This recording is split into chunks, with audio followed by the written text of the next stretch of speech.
কেয়ামতের দিন যেদিন সূর্যটা আপনার মাথার ওপরে থাকবে, গুনাহগারগুলার মাথা থেকে টগবগ করে তার মগজগুলা বের হতে থাকবে, ওই দিন যদি আপনি বাঁচতে চান, জিকিরের সাথে আপনি নির্জনে ক্রুন্ধন করেন, অর্থাৎ জিকিরের সাথে আপনি অলওয়েজ কানেক্টেড থাকেন, তাহলে সেদিন যখন মানুষগুলো দিশেহারা হয়ে যাবে তখন আপনি আরশের নিচে ছায়া পাবেন। প্রিয় দিনী ভাই ও বোন, আমি আজকে আপনাদেরকে এমন ছোট্ট দুইটা জিকির পড়াবো বা শিখাইয়ে দিব, যেই দুইটা জিকির আপনি যদি করতে পারেন আপনি বেহেশতে লাভ করতে পারবেন এবং দোজকের আগুন থেকে রক্ষা পাবেন। ভিডিওটি শেষ পর্যন্ত দেখার জন্য অনুরোধ রইল। আমি ভিডিও সহকারে সেই আমলটা কি, সেই জিকির দুইটা কি তা দেখাইয়ে দেব। আপনাকে আমি রিকোয়েস্ট করব, আপনি যদি আমলের নিয়তে, মুখস্থ করার নিয়তে ভিডিওটি দেখে থাকেন তাহলে দেখেন, না হয় ভিডিওটি দেখার দরকার নেই। তার আগে জিকিরের কি কি ফজিলত আছে বা কিভাবে জিকির করা যায় সে বিষয়ে আমি একটু আপনাদের সামনে আলোচনা করি। জিকির আপনি মুখেও করতে পারবেন, অন্তরেও করতে পারবেন। দুইটার মাধ্যমেই জিকির করা শ্রেষ্ঠ। তবে আপনি যদি যে কোনো একটা বাছাই করেন তাহলে আমি বলবো যে আপনি অন্তরে জিকির করেন, কারণ অন্তরে জিকির এটা হচ্ছে সবচেয়ে উত্তম জিকির। এখন আপনি যদি মনে করেন যে না, আমি অন্তরেও এবং মুখেও দুইভাবেই জিকির করব, তাও করতে পারেন। অবশ্য সেক্ষেত্রে একটা সমস্যা হতে পারে, সেটা হচ্ছে মানুষ কি মনে করবে। দেখেন, আপনি মানুষ কি মনে করবে এই কারণে যদি মুখের জিকিরকে ছেড়ে দেন, এটা কিন্তু ঠিক হবে না। কারণ আপনার জিকিরের উদ্দেশ্যই কিন্তু আল্লাহকে সন্তুষ্ট করা। মানুষের কারণে আপনি যদি কোনো আমল ছেড়ে দেন সেটা হবে রিয়া বা কপটতা। মানুষের সমালোচনা ও কথাবার্তার পরোয়া করলে, তাদের অভান্তর ধ্যান ধারণা থেকে বাঁচতে চাইলে অধিকাংশ ভালো ও কল্যাণের পথ কিন্তু বন্ধ হয়ে যাবে, অথবা এতদিন কিন্তু বন্ধ হয়ে যেত। দেখেন, রাসূল সাল্লাল্লাহু আলাইহি সাল্লাম বলেন, যে ব্যক্তি আমার প্রতি একবার দুরূদ পাঠ করে তার জন্য 10টি রহমত নাজিল হয়, 10টি গুনাহ মাফ হয়, 10টি দরজা বন্ধ হয়ে যায় এবং 10টি নেকি লাভ হয়। অর্থাৎ আপনার নামে 10টা নেকি লেখা হয়। মুজাহিদ রহমতুল্লাহ বলেন, ওই সময় পর্যন্ত কোনো লোক বেশি বেশি আল্লাহর জিকিরকারী পুরুষ ও নারী বলে গণ্য হবে না, যতক্ষণ না সে বসে, দাঁড়িয়ে ও শোয়ে তথা সর্বাবস্থায় আল্লাহর জিকির করবে। সুতরাং আমি যে দুইটা আপনাদেরকে জিকির আজকে শিখিয়ে দিব, সেই দুইটা জিকির কিন্তু আপনি হাঁটতে পড়তে পারবেন, বসতেও পড়তে পারবেন, আপনি চাকরি করতেছেন তাও পড়তে পারবেন, ব্যবসা করতেছেন তাও পড়তে পারবেন। আপনি যদি অলওয়েজ জিকিরের সাথে কানেক্টেড থাকেন অথবা আল্লাহর ইবাদতের সাথে কানেক্টেড থাকেন, আল্লাহ তাআলা আপনার মনের সকল আশা পূরণ করে দেবেন, সকল বিপদ আপদ থেকে রক্ষা করবেন, আপনার গুনাহ মাফ করে দেবেন, রিজিক বৃদ্ধি করে দেবেন। প্রিয় দিনী ভাই ও বোন, আমি আপনার পা দুটি ধরে অনুরোধ করতেছি, রিকোয়েস্ট করতেছি, আল্লাহর ইবাদতের সাথে সবসময় কানেক্টেড থাকার চেষ্টা করেন। জাহান্নামের আগুন যে, জাহান্নামের আযাব যে কতটা ভয়ঙ্কর, কতটা ভয়ঙ্কর, আল্লাহর নবী জাহান্নামের বর্ণনা দিতে গিয়ে বলেন, আমি জাহান্নামের তোমরা কল্পনাও করতে পারবে না জাহান্নামের আগুন যে, জাহান্নামের কষ্ট যে কতটা ভয়ঙ্কর। একদিন আয়েশা রাদিয়াল্লাহু তাআলা দেখলেন মহানবী সাল্লাল্লাহু আলাইহি ওয়াসাল্লাম কান্না করতেছেন। তখন আয়েশা রাদিয়াল্লাহু তাআলা হুজুর পাক সাল্লাল্লাহু আলাইহি ওয়াসাল্লামকে প্রশ্ন করলেন, আপনি কেন কান্না করতেছেন? তখন হুজুর পাক সাল্লাল্লাহু আলাইহি ওয়াসাল্লাম বললেন, জাহান্নামের আযাবের ভয়ে। আপনি প্রত্যেক নবী রাসূল যারা দুনিয়াতে এখন পর্যন্ত, শেষ নবী পর্যন্ত এসেছে তাদের কথা একবার চিন্তা করেন। সবাই কিন্তু আল্লাহ তাআলার ইবাদতে ব্যস্ত ছিল, কোনো পাপ কাজ থেকে বিরত ছিল অথবা খারাপ কাজ থেকে বিরত থাকার চেষ্টা করেছে, হারাম খায় না, কিন্তু তারপরও তারা জাহান্নামের আগুনের ভয়ে, জাহান্নামের আযাবের ভয়ে বারবার আল্লাহ তাআলার কাছে তওবা করেছে, বারবার আল্লাহ তাআলার কাছে মাফ চেয়েছে। সেক্ষেত্রে আপনারা আর আমার কথা একবার চিন্তা করেন। প্রিয় দিনী ভাই ও বোন, কীভাবে বুঝালে আপনারা বুঝবেন?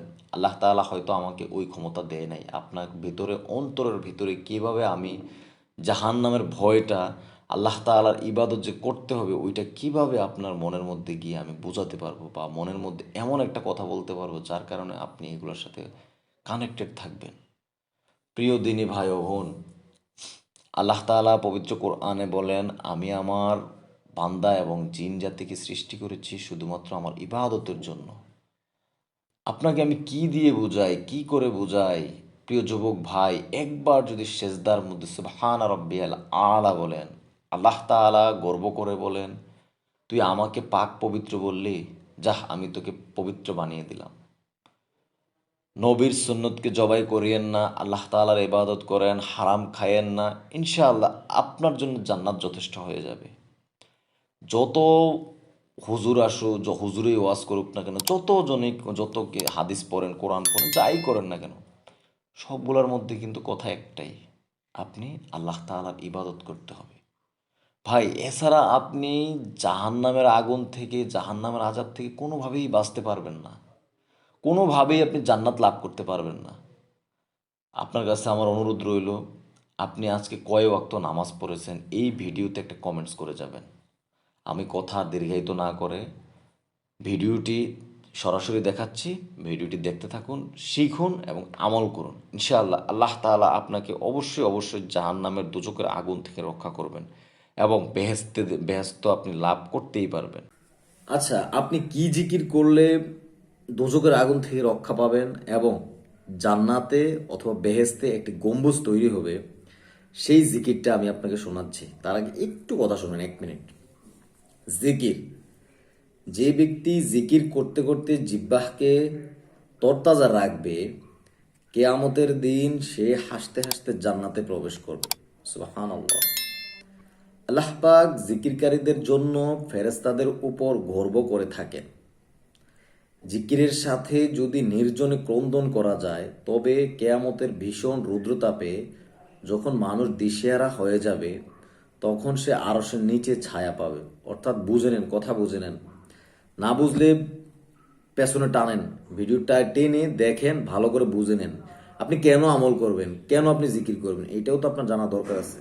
অর্থ বুঝে অথবা বুঝে যে কোনো আমল করলে সেটা মনে থাকবে এবং সেটার প্রতি ইন্টারেস্ট জাগবে আপনার। জিকিরের সাথে যদি নির্জনে ক্রন্দন করা যায়, অর্থাৎ আপনি যদি একা একা এমন একটা জায়গায় নির্জন যেখানে কেউ নয় অথবা নীরবে, ধরেন রাতে ক্রন্দন করা যায়, তবে কেয়ামতের ভীষণ রৌদ্রতাপ যখন মানুষ দিশেহারা হয়ে যাবে, অর্থাৎ কেয়ামতের দিন যখন মানুষ দিশেহারা হয়ে যাবে রৌদ্রতাপে, তখন সে আরশের নিচে ছায়া পাবে। আপনি তখন ওই আরশে আজিমের নিচে ছায়া পাবেন। আচ্ছা, রাসূলুল্লাহ সাল্লাল্লাহু আলাইহি ওয়াসাল্লাম বলেন, যে ব্যক্তি আমার প্রতি একবার দুরূদ পাঠ করে, আল্লাহ পাক তার 10টি গুনাহ মাফ করে দেন, 10টি রহমত নাজিল করেন, 10টি দরজা বুলন্দ করে দেন এবং তার আমলনামায় 10টি নেকি লিখে দেন। আমি কিন্তু বলেছিলাম, তার আগে এটা বলেছিলাম, দেখছেন, এটা এখানেও বলা আছে। আচ্ছা, তারপরে কি বলছে আমরা একটু দেখি।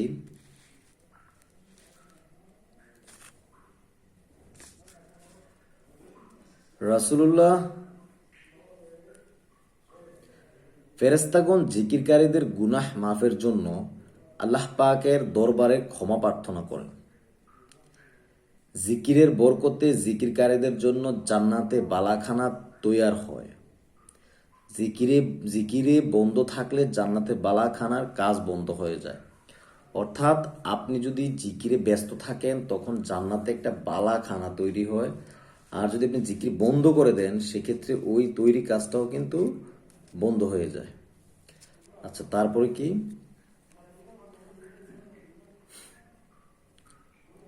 জিকিরের বরকতে জিকিরকারীদের জন্য জান্নাতে বালাখানা তৈরি হয়। জিকিরে বন্ধ থাকলে জান্নাতে বালাখানার কাজও বন্ধ হয়ে যায়। আচ্ছা, হাদিসে উল্লেখ রয়েছে, যে ব্যক্তি সুবহানাল্লাহি ওয়া বিহামদিহি সুবহানাল্লাহি আযীম 7 বার পড়বে, তার জন্য বেহেশতে একটি গম্বুজ তৈরি হবে। বুঝে নেন, খুবই ছোট্ট আমল, একবার মুখস্থ করে ফেলেন। সুবহানাল্লাহি ওয়া বিহামদিহি সুবহানাল্লাহিল আযীম সুবহানাল্লাহি ওয়া বিহামদিহি সুবহানাল্লাহিল আযীম। আমার বিশ্বাস এটা সবাই আপনারা পারেন। যদি না পারেন একটু দেখে নেন, একটু রিফ্রেশ করে নেন। 7 বার করবেন, জান্নাতে অথবা বেহেশতে একটি গম্বুজ তৈরি হবে। আচ্ছা, আরেকটা, যে ব্যক্তি 70,000 বার লা ইলাহা ইল্লাল্লাহ কালেমা পাঠ করবে, সে ব্যক্তি দোজখের আগুন হতে রক্ষা পাবে। সুবহানাল্লাহ। লা ইলাহা ইল্লাল্লাহ ৭০,০০০ বার যদি আপনি পাঠ করতে পারেন, দোজখের আগুন থেকে রক্ষা পাবেন। প্রিয় দিনী ভাই ও বোন, খুবই ছোট্ট দুইটা আমল, ভিডিও দেখেন, মুখস্থ করে ফেলেন একদম, বারবার আমল করেন। আল্লাহ তাআলা আপনাকে ইসলামের জন্য কবুল করে নিক। এতটা সময় ধরে এই ভিডিওটা দেখার জন্য আল্লাহ তাআলা আপনাকে কবুল করুক। এরকম অনেক আমলের ভিডিও এখানে দেওয়া আছে। চ্যানেলটি সাবস্ক্রাইব করে সঙ্গে থাকুন, আরও সামনে ভিডিও পাবেন। পরিবার পরিজন যারা আছে তাদেরকে শেয়ার দিয়ে দেখার সুযোগ করে দেন।